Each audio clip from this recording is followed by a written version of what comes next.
Pambubudol po ito.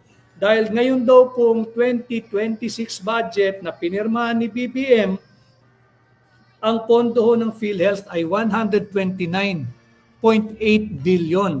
Malaki daw po ito. Hindi po yun totoo. Ito po'y pambubudol. Bakit? Noong 2024, kinuhaan po nila ito ng 89.9 billion. Di ba? Nag-issue ang Korte Suprema ng kautusan, ibalik yung 60 billion. Nakuha na po nila yung 60 billion eh. Yung natitirang 29.9 kukunin din dapat nila. Pero nag-TRO eh. Ang natangay nila 60 billion. 2024 PhilHealth.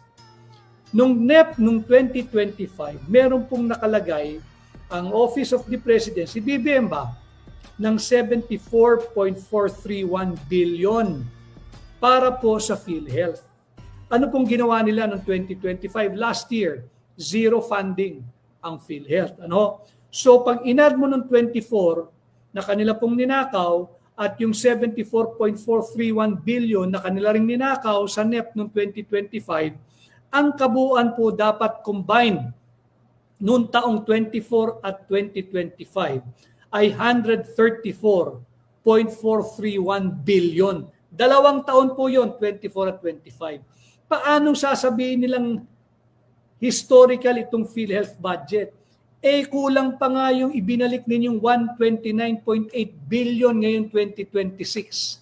Sa inyong combined ninakaw ng 24 at 25 na 134.431 billion. May utang pa kayo ng 5 billion higit kumulang sa 2 taon. Dagdag mo pa yung dapat talagang allocation o earmark funding para sa PhilHealth ngayong 2026. So yung pinapakita nilang 129.8 billion na malaking pondo ng PhilHealth, kasinungalingan, pangbubudol, at panlilinlang na naman sa Pilipino. Hindi po totoo yun. Wala po silang binudget for 2026. Bakit? Sinuoli po nila yung 60 billion para sa 2024. Sinuli din nila yung 74.431 billion para sa 2025. Ang kabuuan po nun ay 134.431 billion.